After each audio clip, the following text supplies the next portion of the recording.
Наш эфир продолжают новости. В студии Сергей Михедов. Здравствуйте. Коротко о темах. Обстановка с лесными пожарами на территории Якутии остается напряженной, но под контролем. Сколько очагов фиксируют сегодня? К юбилею великого поэта русский драмтеатр имени Пушкина победил во всероссийском конкурсе по поддержке новых постановок спектаклей. Семейная экономика. В Горном Улусе семья выращивает домашних индюков. Почему решили разводить именно этих птиц?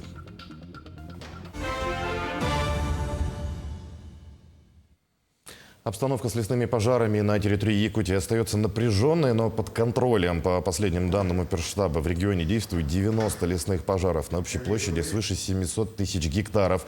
При этом прямой угрозы населенным пунктам от очагов возгорания нет. Этому способствует как слаженная работа всех сил и средств, так и улучшение климатических условий. В частности, прошедшие местами дожди и смена направления ветра. Как отметил глава республики Сын Николаев, сейчас одна из важнейших задач – продолжать слаженную и скоординированную работу. Какие были даны поручения? В первую очередь, более оперативное реагирование и принятие управленческих решений как руководителям тушения пожара на местах, так и, конечно, главам районов, а также их взаимодействие и содействие друг другу. Также было дано указание на более активное применение всей авиасоставляющей Якутской территориальной подсистемы, единой государственной системы предупреждения и ликвидации чрезвычайных ситуаций, в том числе входящие в нее звена, авиазвена МЧС России. Ну и еще было дано поручение на выпуск, своевременный выпуск Министерством гражданской обороны и обеспечения безопасности жизнедеятельности, как отвечающим за это, и инвентаря и снаряжения из Матрезерва Республики. Также сегодня в Алекминском районе работает правительственная группа под руководством первого вице-премьера Дмитрия Садовникова. Первый пункт – село Первый-Нюрюктянинск. Кроме работы по пострадавшим от весеннего паводка, группа провела КЧС в режиме видеосвязи. Группа отработает в Алекминском районе в течение 2 дней. Сегодня это пострадавшее от паводка село. Завтра осмотрят ряд объектов. В ходе встречи на вопросы главы Наслега ответили министр транспорта республики Владимир Сивцев, замминистра сельского хозяйства Николай Афанасьев. В Якутии за последние 5 лет активно переоснащаются подразделения Якутского республиканского онкологического диспансера. Поступило и введено в эксплуатацию медоборудование, в том числе Центр лучевой диагностики оснащен новейшим высокотехнологичным томографом. Кроме этого, в отделение диагностической и оперативной эндоскопии поступила аппаратура, ИВЛ и прикроватные мониторы. Также операционный блок переоснащен современнейшим комплексом для уникальных операций. С появлением оборудования количество операций увеличится с 2500 до 4000. За период 2019-2023 года в нашей стране широко шагает президентский проект – это здравоохранение. В рамках этого масштабного проекта проведено, особенно в нашем республиканском онкологическом диспансере, переоснащение всего оборудования. Такое переоснащение нам позволяет добиться улучшения показателей онкологической службы. В Якутии завершены посевные работы и все планы исполнены на 100%. В регионе также начались массовые работы по заготовке сена. Планируют заготовить 435 тысяч тонн. К работам привлечено более 5000 единиц сельхозтехники и более 4000 рабочих звеньев. На сегодняшний день заготовлено порядка 23 тысяч тонн сена. Это 5% от плана. В 8 районах наблюдается засуха. В настоящее время сформированы мобильные бригады для решения этой проблемы. В рамках выездного совещания 11 июля главы Асена Сергеевича в Татинском районе были даны поручения и соответствующие задания всем муниципальным районам, Министерству сельского хозяйства и продовольственной политики по организации дополнительных работ по формированию мобильных бригад и начать работу уже в отдаленных районах, внутри муниципальных районах и близлежащих населенных пунктах. С учетом кормовых запасов прошлых лет, это порядка 44 тысяч тонн в регионе, мы должны выйти на выполнение к плану 97,8%. Ну а в Алекминске до конца 2025 года должны завершить этап республиканской адресной программы переселения из ветхого и аварийного жилья. Это 5 многоквартирных домов общей площадью порядка 10 тысяч квадратных метров. В этом году в городе работают 3 подрядчика. Подробности у Елены Фаст. Более 200 семей получат новые квартиры в Алекминском районе. У нас 3 застройщика. Это Алекмастройсервис. Они строят один многоквартирный дом 1900 квадратных метров. Дороги Алекма строят 3300 квадратных метров. И Нордстрой строит порядка 3000 квадратных метров.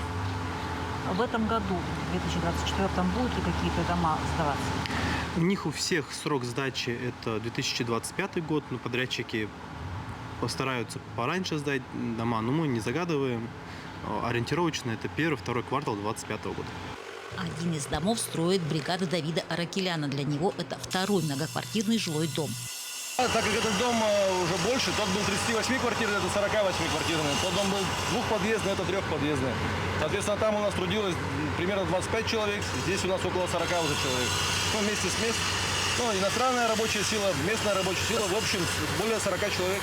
Работа на объекте кипит. Большие миксера готовят бетон, рабочие споро укладывают блоки. Каждый занят своим делом. Несмотря на сильную задымленность, ритм строители не сбивают.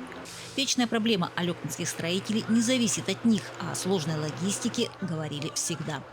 То есть очень много времени уходит на доставку материала, на поиск. Очень дорогая логистика, она каждый год дорожает. То есть, все связано с транспортировкой строительных материалов. Мы все везем с Якутска, с Мосоголоха, с Новосибирска, что-то с Москвы даже. Уходит много времени и денег. Ну и чувствуется нехватка кадров, конечно. По срокам сдачи подрядчики ориентируются на официальные сроки сдачи 2025 год, но готовы постараться побыстрее, с учетом того, чтобы не терять качество, что очень важно для новоселов. Елена Фаст, Алекминск. Идем далее. Оперштаб Якутии продолжает работу по дополнительному обеспечению оснащением и снаряжением участников специальной военной операции. На сегодняшний день к территориальным опорным пунктам отправлена гуманитарная помощь от организаций и предприятий. Также для участия в форуме «Армия» направлены готовые изделия от местных производителей. Территориальные опорные пункты доставлены 8 квадроцикл ЕКТ «Сокол». Для участия в форуме «Армия-2024» 22 июля направлены готовые изделия, которые разработаны местными производителями. Мероприятия по дополнительному обеспечению оснащением и снаряжением участников специальной военной операции продолжаются. Русский драмтеатр имени Пушкина победил во всероссийском конкурсе по поддержке новых постановок спектаклей в рамках празднования 225-летия со дня рождения Александра Сергеевича Пушкина. Конкурс проводился автономной некоммерческой организацией содействия концертной деятельности «Русские сезоны» при поддержке Минкультуры России.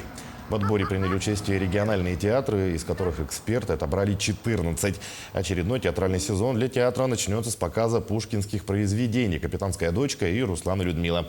Параллельно труппа будет работать над новой постановкой. Пока не буду озвучивать, что это будет. Пускай пока это будет такая интрига своего рода, хотя материал уже обозначен. Сейчас мы работаем с постановщиками, которых мы привлекаем к этой работе. Я могу сказать однозначно то, что это будет приятная работа для всех сторон, как для нашего коллектива театра, да, как для зрителей в результате, которые получат конкретный новый спектакль, так и режиссера, постановщика и всей команды, которая будет с ним работать. Но разрешение на охоту распределяют с помощью жеребьевки. В 2019 году Мининновации дало возможность подавать заявки на разрешение электронно через портал региональных и муниципальных услуг. С 1 апреля до конца июня было подано около 25 тысяч заявлений. Жеребьевка проходит с использованием генератора случайных чисел. Затем уведомления жеребьевки высылают в личный кабинет или заказным письмом. Для якутян, кому электронный формат подачи заявок не подходит, ведут личные приемы каждый вторник в подразделениях Минэкологии.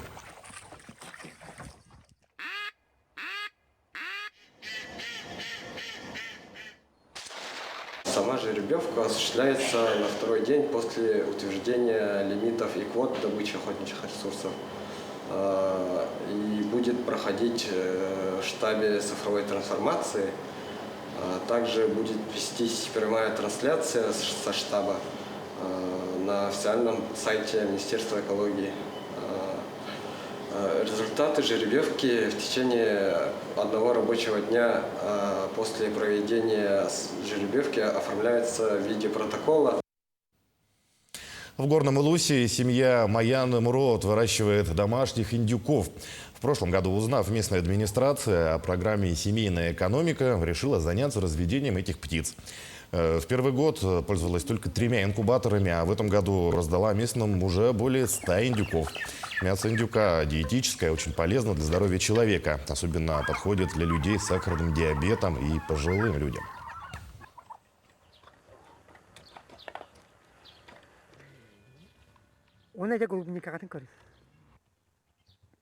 В этом году, значит, мы в инкубаторе вывели цыплят индюков. И очень даже, скажем, успешно этот опыт мы получили. Вырастили много индюков. У самих оставили у себя 32 штуки индюков. Из них 17 мы реализовали во время ИСЭХа здесь, в селе Бергистях, и на юбилейном ИСЭХе в Ирте. Вот. И хочется сказать, что вот такая помощь семейной экономике – это очень полезно для наших семей, которые, ну, это же как бы финансовое благополучие, скажем, будет в семье. И последнее. Филиал Центра занятости населения Амгинского района ежегодно помогает в трудоустройстве несовершеннолетних. Так, в этом году по госпрограмме заключили 29 договоров с работодателями. В первую очередь это дети из малообеспеченных и многодетных семей, а также дети участников спецопераций. Каждое лето Центр занятости совместно с администрациями муниципальных образований создает условия для работы учащимся. Дети работают волонтерами, занимаются благоустройством и уборкой улиц. Также многие дети работают на договорной основе в сферах сельского хозяйства и торговли.